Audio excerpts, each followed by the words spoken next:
한국경제TV 생생한 실전 투자 정보 와우퀵. 월 5,000원 커피값으로 투자 정보가 내 손 안에 배달됩니다. 와우킥 N에서 만나요.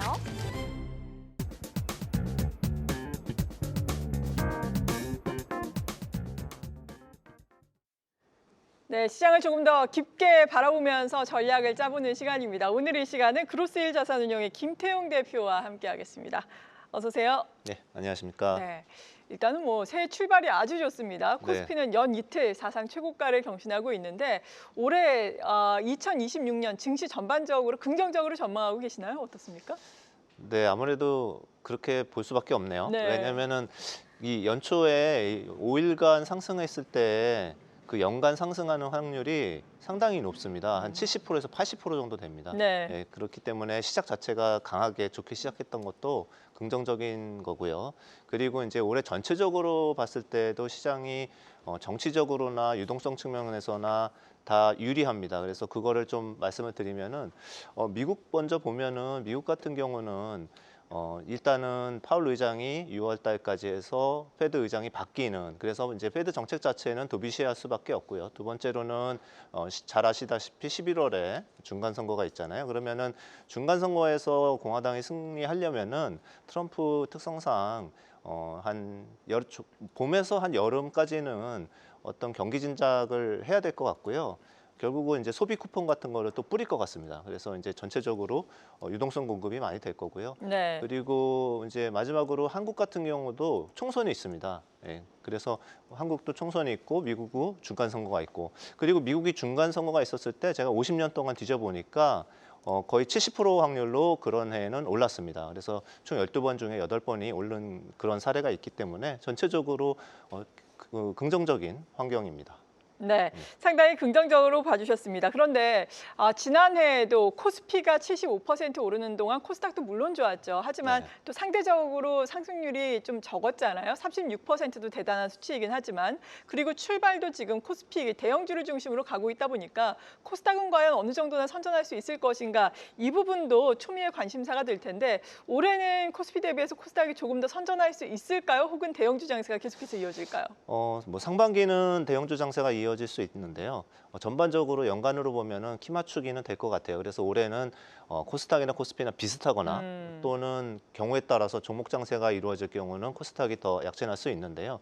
근거는 이제 대형주가 오른다는 건 사실은 삼성전자랑 하이닉스가 많이 올랐잖아요. 그렇죠. 시장을 다 끌고 간 거는 그쪽이기 네. 때문에 코스피가 많이 오른 건데, 올해도 상반기까지 반도체 상당히 좋습니다. 그렇지만은 이게 이제 좋은 형들이 좋았으면은 동생들까지 이제 낙수 효과가 있는 게 이제 반도체 소부장이라든지 그런 회사들이 될 수가 있고요. 그다음에 바이오 같은 경우도 계속 좋은 뉴스들이 나오고 있고, 그리고 금리가 이렇게 낮은 상황이나 유동성이 풍부한 상황에서는 그런 쪽으로도 돈이 많이 흘러갑니다. 그래서 바이오 업종이 사실상 코스닥에서 제일 높은 비중을 차지하고 있는데, 그렇죠. 이런 IT 소부장이라든지 반도체 소부장 또는 그 바이오 이런 쪽들이 좋아지기 때문에 올해는 그래도 코스닥도 수익률이 꽤 괜찮을 거다 이렇게 생각하고 있습니다. 네, 그렇다면은 대형주와 중소형주 중심의 투자 전략을 세워보자면은 어느 정도 1분기까지는 대형주를 중심으로 대응을 하고 그 이후에는 코스닥 중소형주 중심으로 관심을 갖자, 이렇게 생각을 해도 좋을까요? 어떤 의견이세요? 그거를 이제 딱 이렇게 이분적으로 나누는 그렇죠. 것보다는 예. 차라리 그냥 대형주를 좀 많이 네. 이제 반도체가 워낙 좋으니까 많이 가지고 가시면서 동시에 포트폴리오에 코스닥 또는 바이오 이런 쪽으로 적어도 한 5개 업종 정도는 같이 가져가는 그래요? 전략이 제일 좋습니다. 네, 코스닥 시장에 특히나 바이오를 주목하면서 살펴보자라고 말씀을 해주셨습니다. 네. 그리고 지난해를 우리가 생각을 해본다면은 지난해 연초에 상당히 기대감을 갖게 했던 것이 상법 개정안이라든지 지배구조 개선에 대한 기대감 아니었겠습니까? 이에 따라서 외국인들도 이 부분에 대한 상당 부분 관심을 가지고 많이 연초에는 수급이 들어왔었는데, 이 부분에 대해서 올해도 상당한 모멘텀이 추가적으로 될 수 있을까요? 네, 그 상법 개정이나 이러한 제도들이 사실상 이제 실행된 것들이 주주충실의 의무는 이미 실행이 됐고, 네. 그리고 작년 2025년에도 상당한 효과가 이미 나타났습니다. 그렇죠. 예를 들면은 그 자사주 매입 금액만 예상인데 30조 원 정도가 될 것 같아요. 그중에 물론 삼성전자가 10조 원을 했는데 그러면은 이제 자사주 매입만 24년 대비 25년이 60%나 늘어나는 거예요. 그래서 엄청난 자사주 매입이 있었고요. 네. 그중에 한 70%는 소각 목적입니다. 그리고 올해도 마찬가지로 실질적으로 더 중요한 상법 개정안에서 세부 정책들이 시행되는 거는 9월 달부터예요. 그러니까 올해 9월 달부터는 뭐 3% 룰이라든지 집중 투표제라든지 이런 것들이 시행이 됩니다. 그렇기 때문에 그거에 시행이 되면은 외국인들은 이제 배당이 늘어나는 거와 이런 것들 보면서 당연히 한국에 이제 코리아 디스카운트를 없애면서 들어올 거라고 생각합니다. 네, 코리아 디스카운트가 올해도 해소가 되는 역시나 원년이 될 수 있을 것이다라고 말씀해 주셨는데 주주 환원과 관련해서는 말씀해 주신 것처럼 뭐 지주사라든지 특히나 뭐 금융사들 많이 관심을 받으면서 올라왔었잖아요. 요즘에는 뭐 반도체 중심의 장이 가다 보니까 이 부분들은 약간은 쉬어가고 있는데 이 종목군들도 여전히 그렇다면 관심권에서 지우지는 말까요? 어떻습니까? 예, 지주사 같은 경우는 큰 움직임은 보이지 못했거든요. 네. 주주 환원에 있어서도. 그런데 특징이 이제 지주사들이 자사주를 많이 갖고 있어요. 그래서 자사주 매입 소각에 대한 법안이 아직 확정이 안 됐는데 이거는 그로 방향으로 가는 게 맞고요. 네. 그렇다 보니까 지주사 중에서 자사주를 10% 이상 갖고 있으면서 동시에 본업이 좋은, 그러니까 지주사의 밑에 있는 본업이 좋은 기업들, 산업군들이 있지 않습니까? 예, 그런 쪽 위주로 해서 투자를 한다 그러면은 지주사에서도 굉장히 좋은 수익이 나올 수 있다고 생각합니다. 그리고 배당도 계속 더 늘어날 겁니다. 그렇군요. 그리고 지난해 연말에 특히나 우리를 우려하게 했던 것이 환율 아니었겠습니까? 하지만 또 정부에서 강하게 환율 방어 의지를 밝히면서 달러화에 대한 원화 환율이 어느 정도 내려오기는 했었는데 또다시 지금 새해 시작과 함께 오름세를 나타내고 있거든요. 그러니까 반대로 말하자면 또 원화 약세가 또다시 이루어지고 있는 건데 이 부분에 대해서는 환율 전망은 어떻게 하고 계십니까?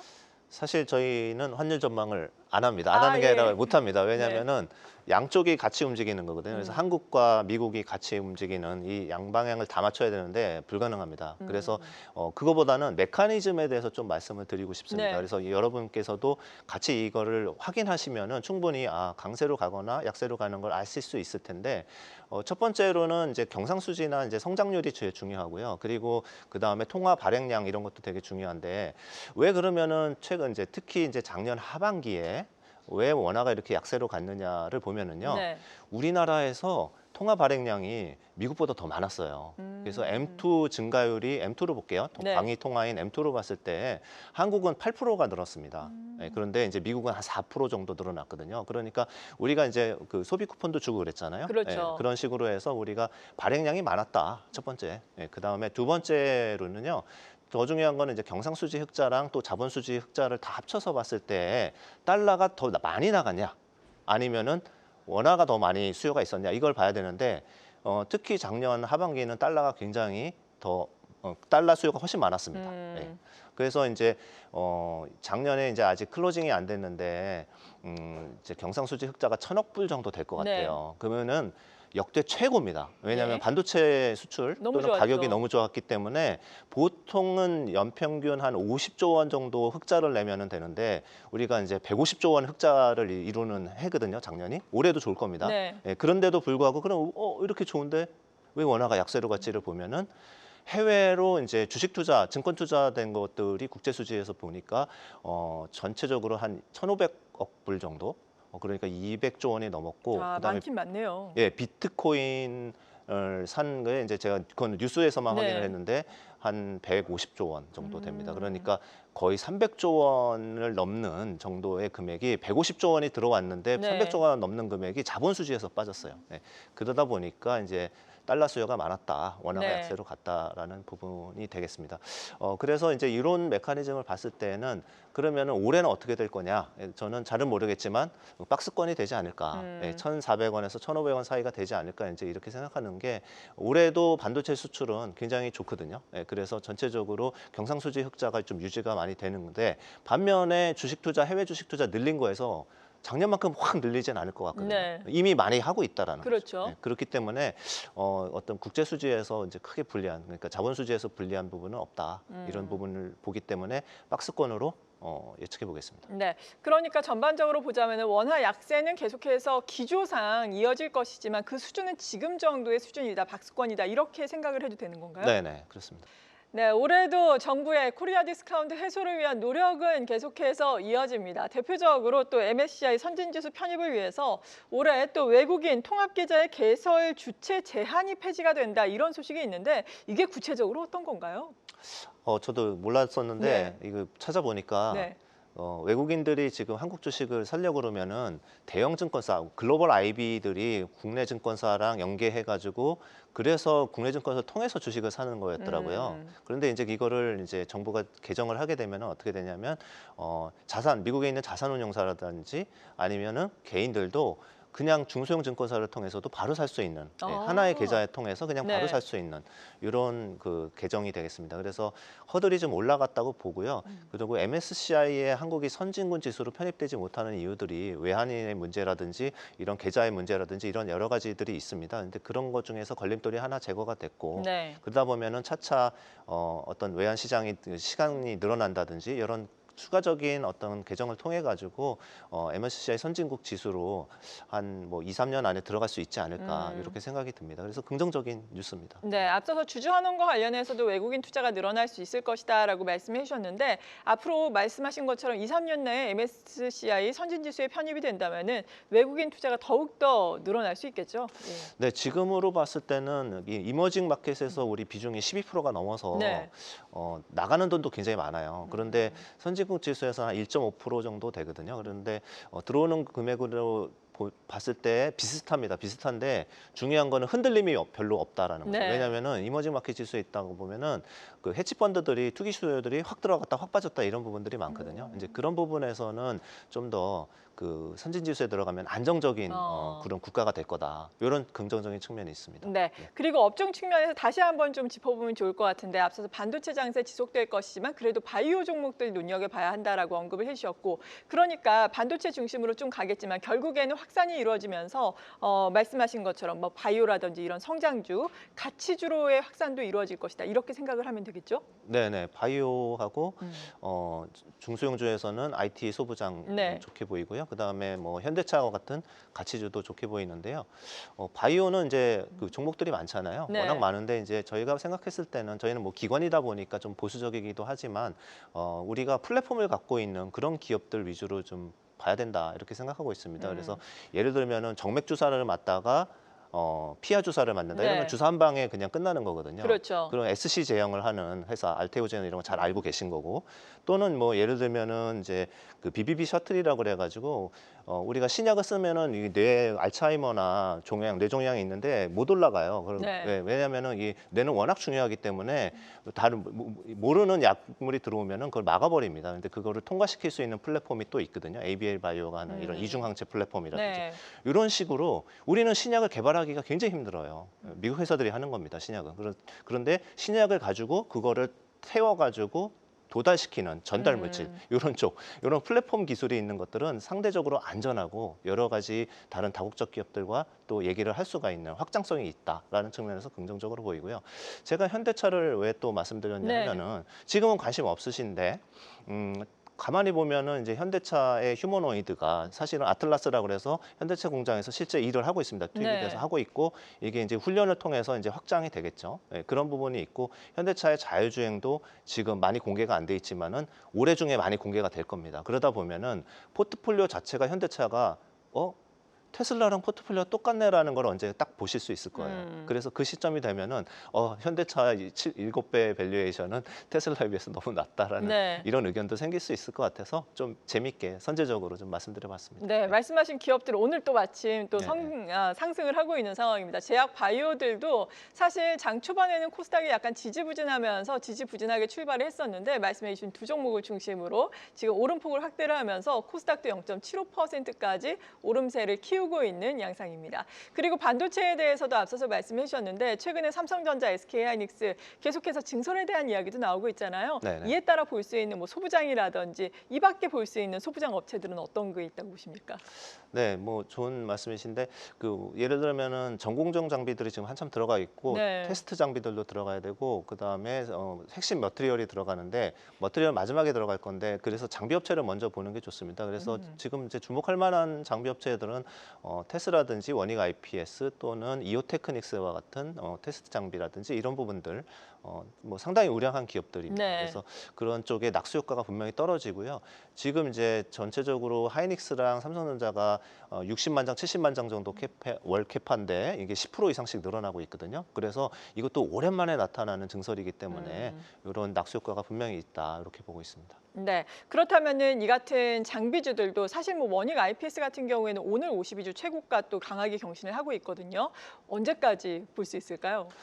반도체 사이클이랑 네. 같이 움직입니다. 그렇기 때문에 반도체 사이클이 꺾일 때 그런데 이제 반도체 사이클은 업황이 꺾이는 게 있을 거고요. 주가가 꺾이는 게 있을 건데 그렇죠. 선제적으로 움직이니까. 주가가 너무 빨라요. 그래서 6개월이나 빨리 움직이거든요. 그래서 저희가 봤을 때 지금은 뭐 벌써 1분기만 해도 반도체 가격이 고정거래가가 거의 40, 50% 정도 올릴 거라고 네. 4분기 대비 4분기도 50% 올렸거든요. 맞아요. 근데 1분기 또 50% 올린대요. 그러니까 지금은 어디 고점을 함부로 논할 때는 아닌데 그래도 올해 상반기 말까지는 전체적으로 시황은 괜찮을 거다라는 네. 생각하고 있지만 그 다음부터는 굉장히 조심해서 보자.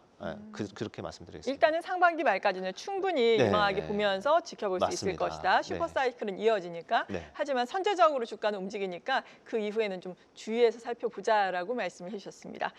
그리고 또 JP모건 헬스케어 컨퍼런스도 앞두고 있잖아요. 앞서서 유망 기업도 몇 가지 소개를 해주셨는데 JP모건 헬스케어 컨퍼런스와 관련해서는 혹시 다른 유망 기업이라든지 관전 포인트는 어떤 게 있다고 보세요?